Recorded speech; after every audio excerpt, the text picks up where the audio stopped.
So, I wanted to talk about this book that I have. I haven't finished reading it yet, um, but I plan to do that in 2026. I did start on it. This book is 50 years old as of 2025. And the reason why I'm talking about it now is because I wanted to talk about it on its 50th year. So if you look at the book, there's no dust jacket. So the front has this World Anthropology logo, and there's no title on the front or back cover, but the title is on the side, and it says Socioecology and Psychology of Primates. Now, socioecology, if you remember when I read that book, Biohistory, biohistory dealt with socioecology. It dealt with the behavior of primates given their ecological habitat. And it explained how different ecologies actually create different behaviors. This is essentially the very beginning of socioecology because this came out in 1975, 50 years ago. And so they weren't even really explaining the mechanism by which ecology changes behavior. They were simply analyzing the behaviors and the ecology.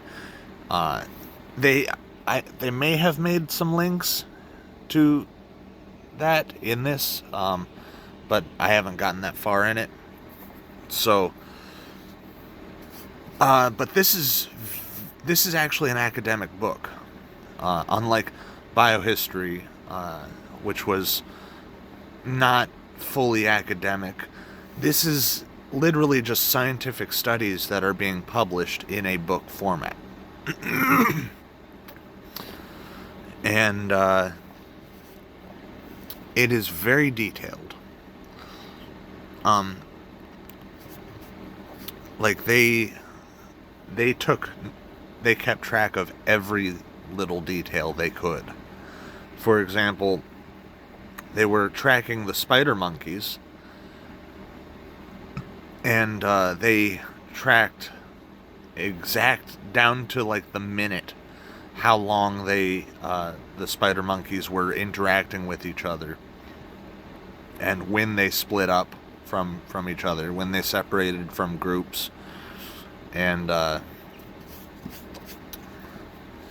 yeah, so I actually got inspired to read this book or to buy this book after I read The Red Queen by Matt Ridley. So I got this book this year.